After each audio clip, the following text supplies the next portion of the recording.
It's definitely a great idea to visit Switzerland during the winter season. What are the best things to do and which are the top places to visit, I'll be showing you in this Top 10 Winter Switzerland Travel Guide. Hello everyone, welcome back to my channel. My name is Jemo, I'm a Swiss traveler showing you the best places in Switzerland, Southeast Asia and the world.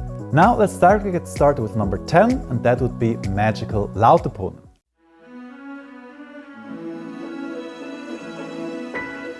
You probably are used to see Lauterbrunnen this way, the valley with its 72 powerful waterfalls. During winter, things are a little bit different. Most of the waterfalls are frozen or just have little water.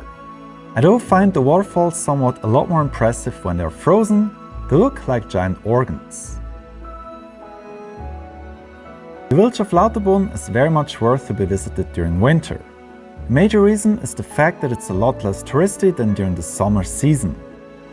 You may enjoy this beautiful village without having too many cars and other visitors, and booking a hotel is in general a lot easier too. If you want to maximize your chances for snow and benefit from low amount of tourists, then I recommend you to come here during January. The go-to spots in Lauterbrunnen are this trail with the valley, the Staubachfall and church in the background, and then my favorite spot, this arc below the train bridge at where you can take really beautiful photos. Find this spot very magical when you hear the church bells in the background. Bear in mind, Lauterbrunnen might not always be snowy, but certainly up at the nearby places that are on a higher altitude, the chances for snow are quite high. Number 9 is one of my favorite secret tips during winter, and that would be the Zinal glacier.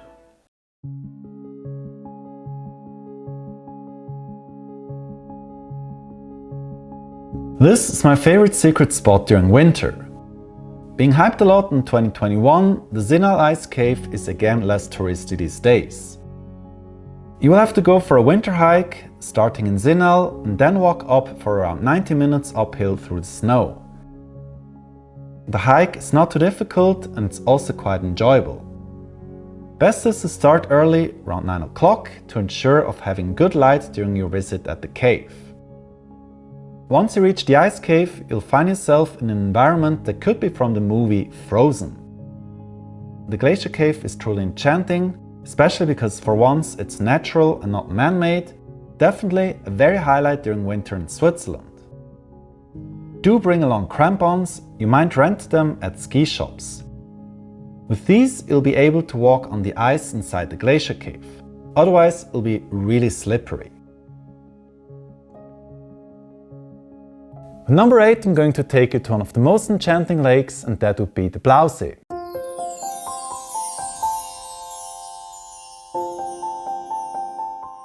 This is another attraction that is very much hyped during the summer season. The Blausee, however, is not any less beautiful during winter. This, especially when there is a lot of snow. The Blausee is perfect to be visited during the late morning to ensure having good sunlight. My favorite viewpoints are just at the place at where you'll be reaching first, and then along the left-hand shore there are more places at where you can take great photos. And then of course the bridge, that one is also very nice. Not on a yearly basis, but if it happens, then during one weekend in mid-December there's a Christmas market being held. It will be really busy to come here, but if there is snowfall, you'll have one of the most beautiful Christmas markets experience you ever can get. It's a rare kind of Christmas market at where you're going to be fully immersed into the nature, being far away from the cities, and I think this makes the Blausee to a perfect location to experience the magical spirit of Christmas. I came here in 2022 and spent a formidable visit to this beautiful Christmas market, which certainly much had to do with the heavy snowfall on that day. The market is not very much for foodies, but instead you can buy beautiful handmade products of artisans from Switzerland and its neighboring countries.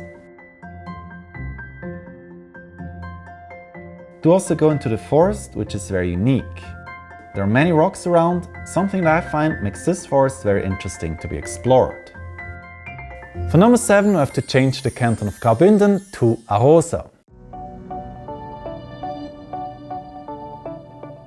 We're heading to one of the most famous ski resorts of Switzerland. Arosa has been a very popular winter destination since many decades. This place is fantastic for skiing. Even better, it's very snowsure, thus the chances for good skiing, even when the snowfall in Switzerland is not that satisfying, are quite good. Arosa is not only great for skiers, it's also a very family-friendly tourist destination. You may go up to the Weisshorn for getting a breathtaking view over the surrounding summits and valleys, or you can do something completely different by walking on the squirrel trail. Usually the hotels will give you small bags with a couple of hazelnuts for you to attract and feed the squirrels. Best is to come here during the late morning or early afternoon, as by that time there will be a lot of squirrels around. You'll be surprised, but the squirrels in here, they're not that shy, thus just stand still and allow them to approach you. Arosa also has various great hotels to stay at. Together with Johannes and Melanie, I stayed at the Arosa Kulm, which is a hotel with a long tradition. The hotel is perfect for solo travelers, groups of friends and families. It's a great spot where you can go for a perfect retreat during the day and night. Myself, I find it very nice to come here during nighttime as it has something very charming. The hotel also has various restaurants such as Thai. By the way, even the late King of Thailand has dined in here. Then also an alpine restaurant with very interesting dishes, as well as such with international food. The rooms in here, they're very cozy, whether you stay in a single room or if you prefer a bit more spacious, such as in a suite.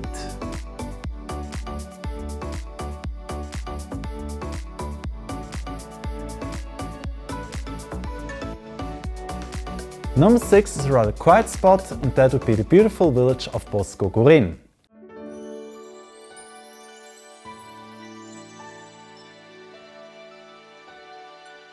This is the perfect village for those who prefer it a little bit more relaxed. Certainly, there are enough places in Switzerland that can be quite crowded during winter season. However, not so in Bosco Gurin. The village is the far away of Switzerland, as it really takes a lot of time for you to reach. After a 1-hour drive from Locarno, you finally will arrive up at this little bit different village of Ticino. Bosco Gurin feels a little bit like an open-air museum, as you'll be passing many beautiful houses, corners and alleys. It thus will take you a longer while to explore this village, which I think is quite okay considering the long trip to come up there. My favorite corners of Bosco Gurin are the alley just at the entrance of the village, this one in front of the church, the road at the upper part of the village, roaming in the middle of the houses near to that road, the lower part with the many Stadelhouses and the museum, then this secret spot that I won't be telling you where it's exactly located, though I'm pretty sure if you really want to find it, you definitely will. Then also this row of houses that was built to protect the village from avalanches, as well as the bottom part at where you'll be getting a nice total impression of the village. As you can see, really a lot of interesting corners to be explored. An interesting fact to be mentioned here is that Bosco Gurin is a unique village within Ticino, as the locals there, they are Walser, whose ancestors migrated here from the canton of Valle. Because of that, they speak Gurinotic, Swiss-German dialect belonging to the Walser family. You may see this from the various signs around the village. During winter, the days are short, thus the amount of sunlight is limited. Also bear in mind that because of the surrounding mountains, there are periods at where the village is not getting any sunlight, this even during the early afternoon. Since the sun is setting earlier in winter, consider staying here until the evening. The village becomes particularly charming during that time. You'll see the snow absorbing all the colors. That really looks like a perfect Switzerland Winter Wonderland. We're now moving to the upper half of this top 10 list of the best places to visit in Switzerland during winter. Number 5 would be the village of Mürren and the Schilthorn.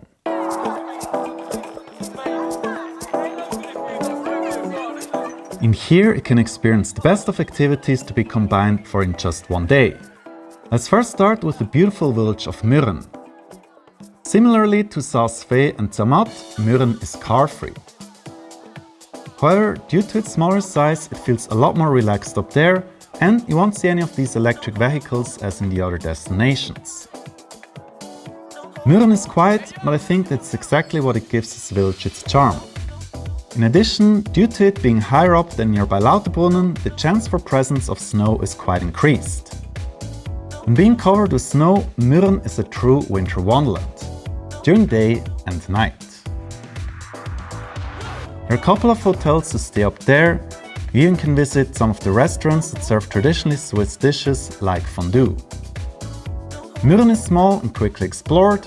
Very enjoyable are the views down to the valley, seeing the many traditional wooden houses that are very typical for the Bernese Oberland, looking up to the summits of the Alps. In particular, this road with the village and Mount Aigo in the background is a beautiful spot to be at.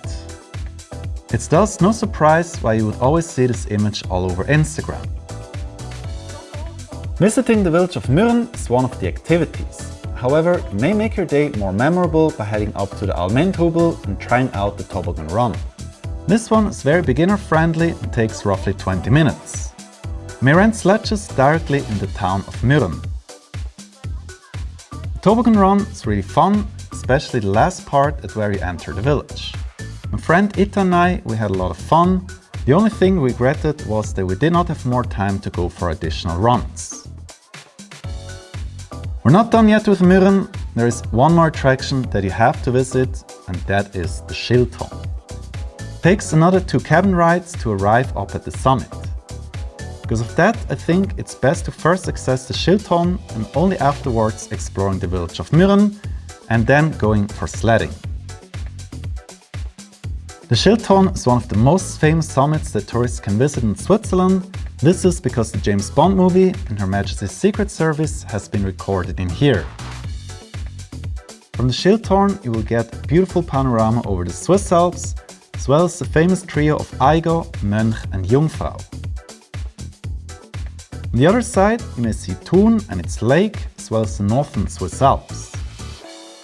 Should you feel cold or do not feel like staying outside for too long during winter, then you may go inside and have a tea or lunch at the revolving restaurant.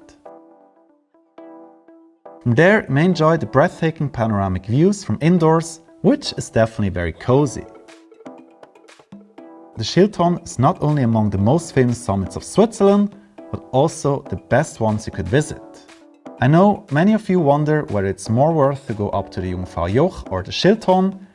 Ticket up to the Schilthorn costs even less than half of that for visiting the Jungfrau Joch, though you might not have the chance of visiting any ice palace, but hey, you got a revolving restaurant and James Bond up there is omnipresent. So what more could you ask for? Number 4 is some of the most talked about places in Switzerland, and that would be Engelberg and Mount Titlis.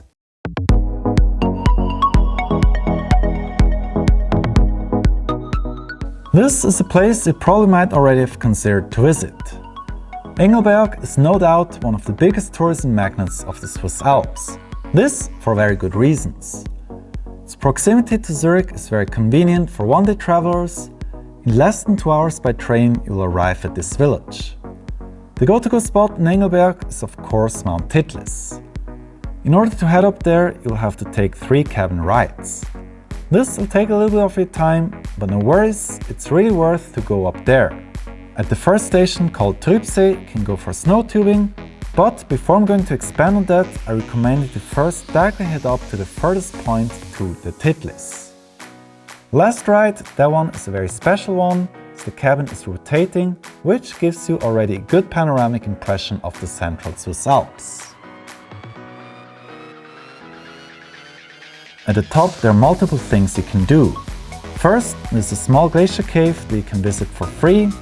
Then you also go for lunch at the restaurant. And of course, the very highlight is to go outside to enjoy a breathtaking view. The view up on 3,200 meters, that one was really incredible. Seeing the many summits at once being covered in snow, this all during a perfect sunny winter day made it even more enjoyable. There's also a cliff walk with a bridge that you may take. The bridge is a little bit shaky to make your experience up there extra thrilling. No worries, it's very safe. After having enjoyed a perfect panorama over the Swiss Alps, my friend Ita and I went for snow tubing at the Trübsee. This was really fun. I think we did that for over 10 times until the very last moment at where they were closing down everything. What's really great about the snow tubing is that you won't have to pay extra. At the end of your visit, consider also going for a quick apres-ski party at the nearby bars at the bottom station in Engelberg.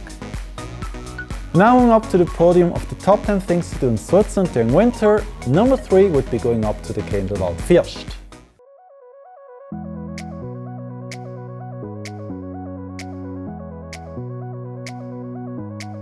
Welcome to one of the most talked about tourist attractions of Switzerland. Countless of tourists are coming here for a visit during any time of the year.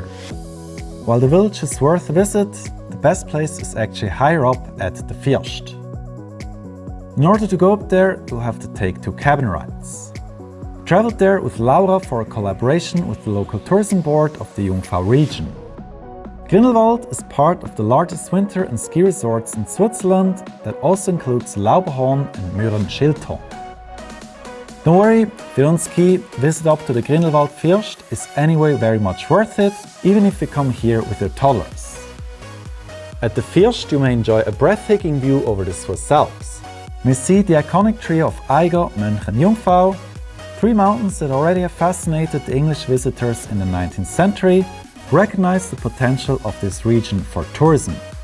Well, today, this region has become world famous. The highlight is at the First Cliff Walk, for which you won't have to require any extra ticket. Walking on the trail is very enjoyable and a little bit thrilling at the same time. Looking down on your feet and staring through the grid you're walking on, seeing how far it reaches down to the bottom might give you some shrivels, but certainly that's part of the excitement. Also some passages that are a bit narrow. All in all, it's very safe and certainly very much fun. At the end, there's also a small balcony, which has become one of the most popular Instagram/photo spots. For anyone watching who is skiing, I also have some great news. This resort is not only very snow-sure, but also fantastic to ski at. In particular, the uppermost part of the First was very much exciting. Big highlight was the snow park with all its ramps, half-pipe and rails. I was also very lucky to bump into these professional snowboarders that really did some amazing tricks. Well, most likely we'll encounter some pros in here, really fascinating to watch them. The lower part back to Grindelwald was also quite nice. The slope is very long, at times a bit flat, but at least you may enjoy over 20 minutes of skiing for one run. In Grindelwald itself, there are a couple of great hotels to stay at. Laura and I, we stayed at the Hotel Sunstar. It's quite central, the rooms are comfortable, and the dining in here was very good as well. There's a buffet restaurant and then one that serves dinner a la carte. Now let's continue with number 2, and that would be Zermatt.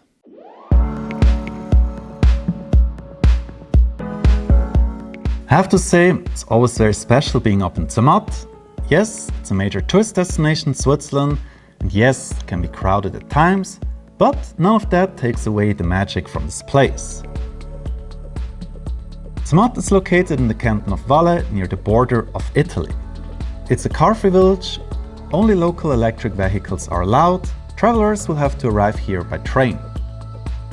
Zermatt is the kind of place at which you certainly need to spend more than one day. There are many great panoramas to be seen, and even the village is very beautiful to be explored on a walking tour.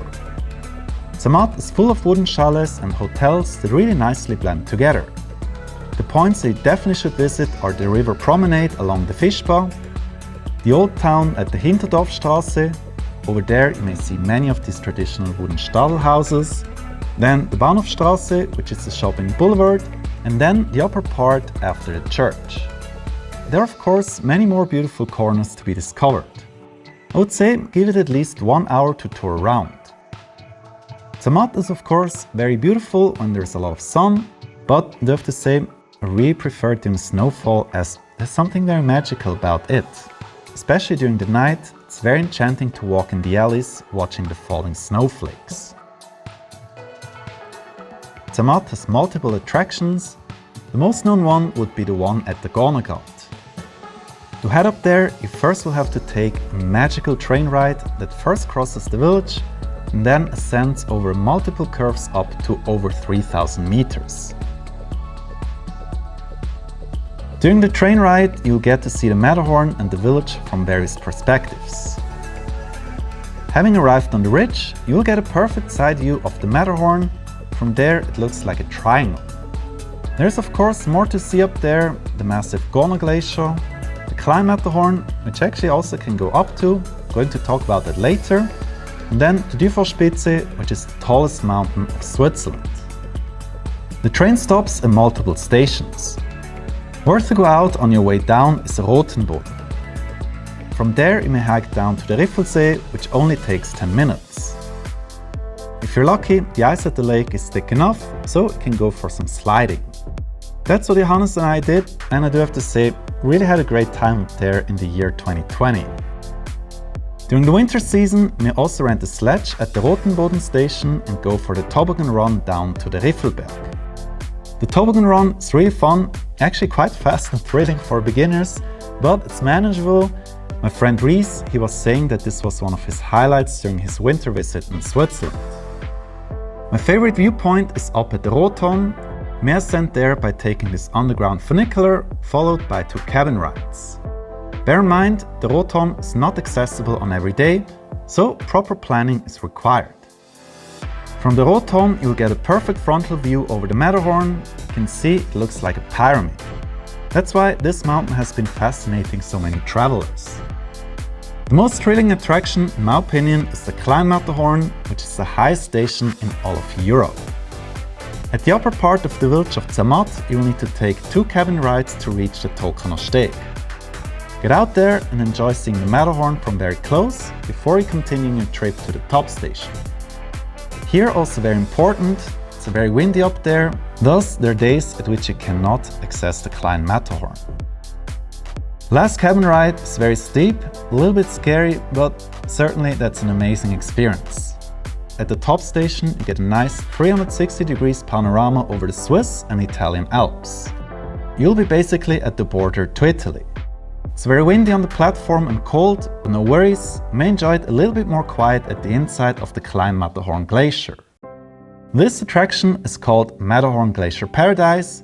It's a nice palace similar to the ones at Saas-Fee or the Jungfrau-Joch. You get to see various sculptures carved out of the ice that represent many typical motifs of the canton of Valais, for example the fighting cows or the traditional way of making cheese. There's even the highest located bar in all of Europe, the Star Lounge, which I'm sure is super cool when it's actually open. We're not done yet. Zermatt is also great for winter hiking. One of my favorite trails is at Zunecka down to Schilthorn. There I've met my new friend Tatiana, with whom I've spent an amazing day during the heavy snowfall.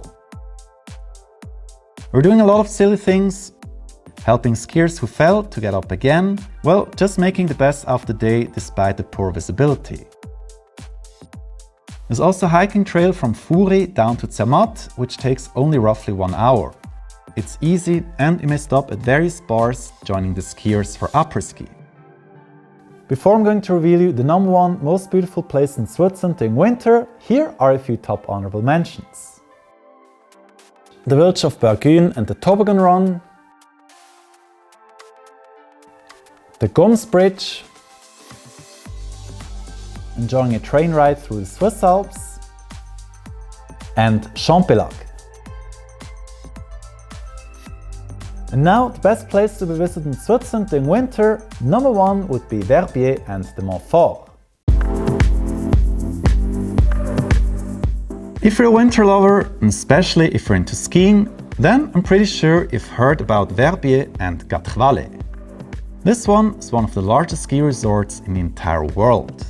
What's really great about Verbier is that it's not only a place for skiers, but any tourist who loves being up in the Swiss Alps. Starting from Bagne, you will have to take first cabin ride up to the village of Verbier. I always find the upper part very fascinating at where you're entering the village. The view from the cabin, wow, that's really fantastic. although the village is very nice and après-ski and partying are very much fun, the very highlight is much further up on the Mont-Fort. From Verbier it will take you another 4 cabin rides to reach on over 3,000 meters above sea level. This will take a lot of your time, at least 1 hour, and because of that you will have to ensure that you're starting your trip early enough. I would say latest come here by 11 AM to make sure to have enough time and being able to thoroughly enjoy your day. When you arrive at the Col de Gentiane, that's the last station before the very top at Mont-Fort, there is an office where you can purchase tickets for the zip line up at Mont-Fort, which I'm going to show you later. The ticket costs roughly 43 Swiss francs, not too cheap, but you may trust me, will be very much worth the money. With this last cabin, you will finally arrive up on 3,328 meters, one of the highest stations in the Swiss Alps. You might now think that it's not really worth coming up here because there are more famous stations like the Jungfrau at the Schilthorn on Zermatt, but trust me, the Mont-Fort is certainly a very special summit. There you may enjoy the probably best 360 degrees panorama over the Alps. On sunny days you may spot over 50 peaks of the Alps, among which there are some very famous ones. The Mont-Blanc, that is the tallest mountain of the Alps. Depending at where you draw the line between Europe and Asia, that mountain can also be considered the highest peak of Europe. And then also the Matterhorn, the Swiss landmark, which may not be too recognizable at first because of this shoulder that you can't see from Zermatt. Other peaks that you can see would be the Dent du Midi, the Dent Blanche and the Dent d'Hérin, and of course more in the French and Italian Alps. At the top station you may also go for dining. My friend Reese and I, we really had a great time up in Mont-Fort. We certainly were pretty much the only pedestrians up there, the rest they were all skiers. The absolute must-do, especially if you need the ultimate kick, is the zip line down to the Col de Gentiane. This is Europe's highest located zip line and offers over 1,400 meters of adrenaline rush. You'll be properly instructed and then your adventure begins. I love the zip line so much that I end up running twice. I came here before even during the summer, though my warmest, let's say my most winterly recommendation is to come here during the cold months between December to mid-March. With all the snow, this zip line and the panorama certainly are extra enjoyable. So many great things to do in Switzerland during winter, and if you want to know which ones are the best ski resorts, then I'm going to see in this video. Otherwise, if you're more interested in something else, then let's meet over there.